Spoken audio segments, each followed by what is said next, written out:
How you doing, Coach? Good. How you doing, Chris? Great. Thanks. Congratulations on joining the Chaminade community. And so, what was your deciding factor to come to Chaminade? Well, the deciding factor, pretty much, Jack Rec team. No, I'm just kidding. In all seriousness, coming to Chaminade, the facilities obviously are great. Turf field, a couple of grass fields, as well as the ability to work with the middle school. So, go over to SMED or CBC, they've only got kids for freshman through senior year. Coming to Chaminade, the opportunity to work with the same athlete from 6th grade all the way through senior year was something that really was important to me, as well as finding out about how you guys have the house systems, and there's a lot of mentorship and stuff like that, which is real important to me about older teammates and stuff like that, giving back. And since being here, what are your first impressions of the school and the players? Sure.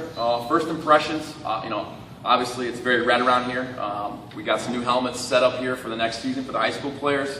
But impressions are, definitely a small group, tight-knit, of some hardworking, younger, talented players. That's what I've seen so far in the fall. We've got several multi-sport, athletes that have been playing soccer and football and hockey, so they haven't been able to sort of attend a lot of our fall sessions. We're looking to get some of those guys back here, coming back out in the spring. Okay, and yesterday, Saturday, was our first tournament, playing the Great Pumpkin warm-up. What do you think are some of our strengths and weaknesses were? Sure. It was the real first time we got out there and kind of got up and down the field, played live contact and stuff.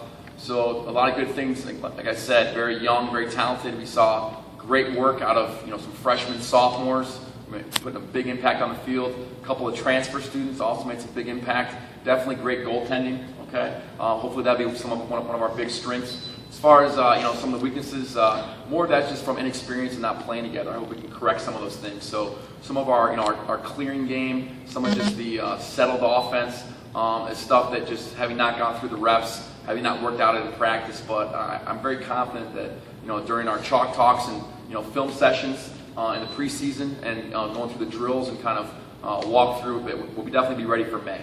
And coming off our tournament, what do you think we could build upon? What should be our short-term goals and long-term goals?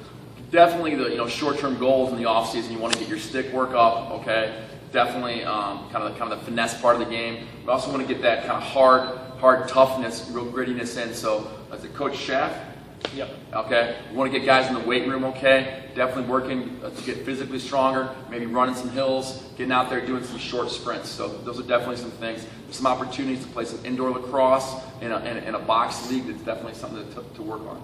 And I understand you're a fan of John Wooden, so would you mind leaving us with a quote? Sure. Definitely on the spring, you guys can count on hearing a quote of the day for the varsity practice every day. I will call out a player, okay, to recite or remember the quote at the end of practice, and that will sort of determine how much conditioning, if we have any left to do at the end of the practice. So one of my favorite quotes is John Wooden, never mistake activity for achievement. So how I look at that is that a lot of guys come to the lacrosse field and they're hanging out with their gear on. That's not really the image I like to think. I want to think of lacrosse as spring football, really a hard-nosed, serious sport. So when I go to the gym, I'm actually, I'm not being active, I'm achieving something. I've got my list of exercises I'm working on, I've got certain sets and reps I'm going to do. So when I get to the field, I'm doing stick work, I've got a certain routine I'm going through to get wall ball, to get routines. When I go through drills, I go through drills with a purpose. So again, don't just be active, be out there achieving something. So again, never mistake activity for achievement. John Wood. All right, thanks, Coach, for being here. Anytime.